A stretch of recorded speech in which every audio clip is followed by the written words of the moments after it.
तो जिस विजय शाह को लेकर जो काम 56 इंच के सीने वाले मोदी जी नहीं कर पाए, जो हिम्मत अमित शाह जी नहीं जुटा पाए, जो ऐलान जेपी नड्डा जी करने का साहस नहीं जुटा पाए, वो काम चिराग पासवान ने कर दिया। मान गए चिराग पासवान। जानते हैं क्यों? क्योंकि चिराग पासवान के एक बयान ने मोदी, अमित शाह और जेपी नड्डा के साथ साथ दुनिया के सबसे बड़े संगठन होने का दम भरने वाली बीजेपी को आईना दिखा दिया। यह कहते हुए कि अगर मंत्री विजय शाह मेरी पार्टी में होता, अगर मेरी पार्टी का कोई नेता ऐसा बयान देता तो तत्काल पार्टी से बाहर कर देता, वो भी उम्र भर के लिए। चिराग पासवान कह रहे हैं, यानी बीजेपी के सहयोगी और बिहार की सियासत के बड़े किरदार एलजेपी के सर्वे सर्वा चिराग पासवान का यह कहना है। पहले सुनिएगा चिराग पासवान का बयान, फिर विजय शाह पर बीजेपी आला कमान की हठ धर्मिता, वो भी दिखाऊंगा आपको। मगर उससे पहले बीजेपी आला कमान को एक्सपोज करते हुए चिराग पासवान को सुनिएगा और ध्यान से सुनिएगा चिराग पासवान कह क्या रहे हैं। जो व्यक्ति ऐसे बयान दे रहे हैं, भले वो मध्य प्रदेश के मंत्री हो या जो भी लोग, जो हमारे जवानों की तुलना आतंकियों के परिवार के साथ कर रहे हैं, ये शर्मनाक बयान है।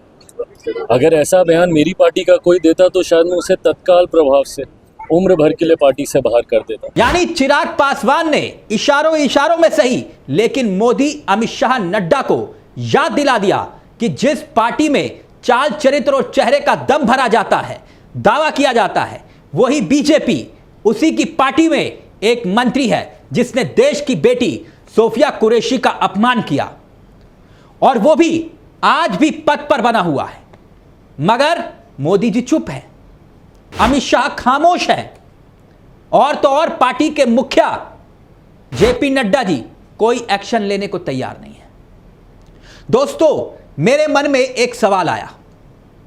सवाल यह कि जब मैंने आज अखबार पढ़ा, अखबार को उठाया, देखा तो उसमें सुर्खियां जो आप देख भी रहे हैं, इन सुर्खियों ने मुझे हैरत में ला दिया था। जानते हैं क्योंकि हर अखबार की सुर्खियों में सुप्रीम कोर्ट के हवाले से कल यानी कि सोमवार को इन्हीं मंत्री विजय शाह की भाषा को लेकर जो कुछ सब छपा था, मंत्री के बयान से पूरा देश शर्मसार हुआ। यही हेडलाइंस थी और इसी हेडलाइंस को देखा जब मैंने, तो मेरे मन में एक ख्याल आया। सवाल यह था कि ये अखबार की सुर्खियां जब मोदी जी ने पढ़ी होंगी, शाह जी ने पढ़ी होंगी, नड्डा जी ने देखी होंगी, तो उनके मन में क्या ख्याल आया होगा, क्या सवाल उठा होगा? क्योंकि सुप्रीम कोर्ट ने कहा कि मंत्री के बयान ने पूरे देश को शर्मसार किया, तो क्या मोदी जी को भी शर्मसार किया होगा, शाह जी को किया होगा, नड्डा जी को किया होगा? ये भी तो मेरे देश के बड़े नेता हैं। देश की अखबारों की सुर्खियां नड्डा जी ने भी पढ़ी होंगी, अमित शाह जी ने भी पढ़ी होंगी, मोदी जी ने तो जरूर पढ़ी होंगी। वो तो 18 घंटे काम करते हैं और बीजेपी के सबसे बड़े चेहरे मोदी जी ने जब ये अखबार की सुर्खियां पढ़ी होंगी, जैसे कि मुझे पूरी उम्मीद है, उनके सामने से गुजरी होंगी, तो क्या उनकी अंतरात्मा वाकई में जागी नहीं होगी कि मेरी पार्टी का एक नेता जिसने इतनी बदसलूकी की, हाई कोर्ट से लेकर सुप्रीम कोर्ट तक फटकार लगा रहा है, इसको पद से हटाया जाए। लेकिन दोस्तों, आपने वो तो सुना होगा ना, अपने तो अपने होते हैं। वरना क्या वजह हो सकती है कि जिस बीजेपी का ये नेता आज भी पद पर है, उसी बीजेपी में गठबंधन के 21 राज्यों की सरकार है और उसके कई मुख्यमंत्री हैं। जिस बीजेपी में पूरे देश में 240 सांसद हैं, सैकड़ों पूरे देश के भीतर विधायक हैं, मगर किसी बीजेपी नेता में वो हिम्मत नहीं दिखाई ये कहने की कि इस मंत्री को पार्टी से बाहर करो, इसे पद से हटाओ, इसने देश की बेटी कर्नल सोफिया कुरैशी का अपमान किया है, उसे तुरंत बर्खास्त करो। मगर चिराग पासवान ने वो कम से कम हिम्मत करने का जोखिम तो उठाया, वो हिम्मत तो की। भले ही इसके पीछे चिराग की बिहार को साधने की एक पॉलिटिक्स क्यों ना हो सकता हो, जिसका जिक्र मैं आगे करूंगा बाकायदा सबूत और उदाहरण के साथ, मगर फिर भी चिराग बोले तो सही कि अगर मेरी पार्टी में कोई ऐसा नेता होता, ऐसी हिम्मत और हिमाकत करता, तो तत्काल पार्टी से बाहर कर देता, और वो भी उम्र भर के लिए। चिराग पासवान ने यूं ही यह बयान नहीं दिया।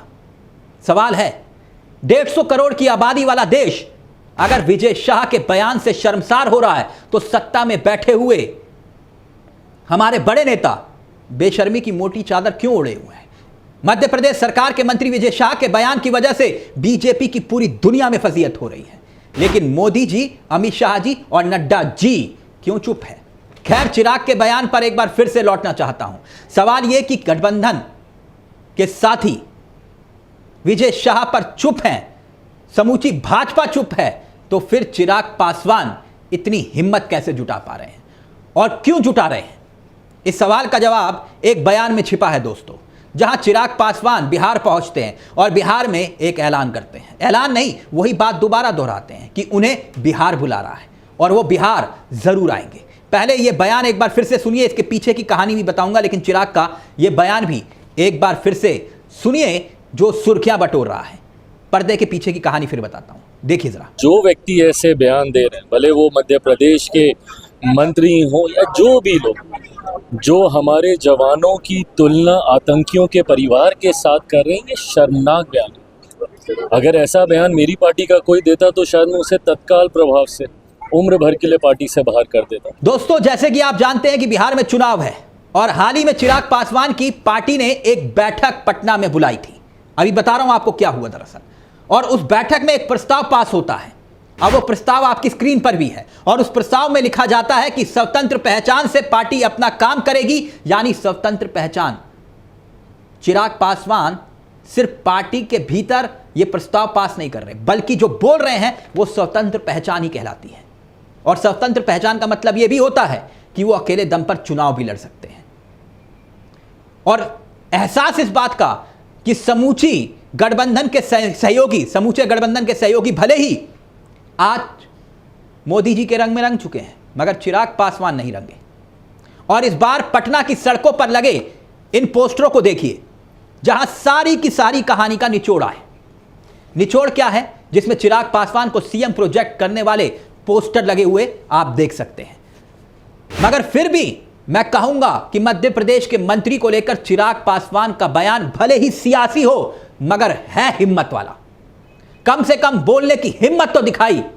खैर, सवाल कई हैं, क्योंकि एक तरफ अशोका यूनिवर्सिटी का वो प्रोफेसर अली खां है जो एक पोस्ट पर प्रोफेसर देशद्रोही बन जाता है, जिसने देश या सेना के खिलाफ कोई गलत बात नहीं कही। उसका एक गुनाह जरूर था कि वो मुसलमान है।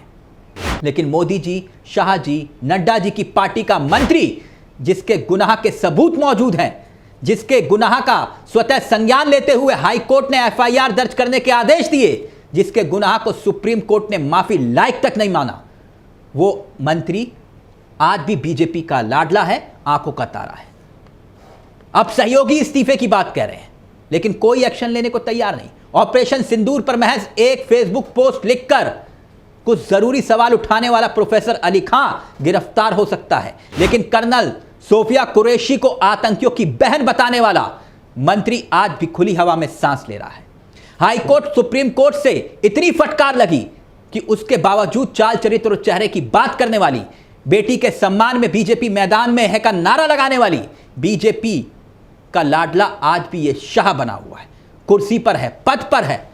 तो इस खबर को लेकर आपकी क्या सोच, आपकी क्या राय है कि इस कदर बेशर्मी के बावजूद भी ये मंत्री पद पर बना हुआ है? कोई और उदाहरण अगर आपने देश में कहीं देखा हो तो हमें जरूर कमेंट बॉक्स में बताइएगा। फिलहाल आपके इसी चैनल को सब्सक्राइब जरूर कर लीजिएगा, यही हमारी दरख्वास्त है आपसे। और पर्दे के आगे और पर्दे के पीछे की खबरें हम आप तक यूं ही पहुंचाएंगे। फिलहाल मुझे, तिलक चावला को दीजिए इजाजत। नमस्कार, जय हिंद, जय भारत।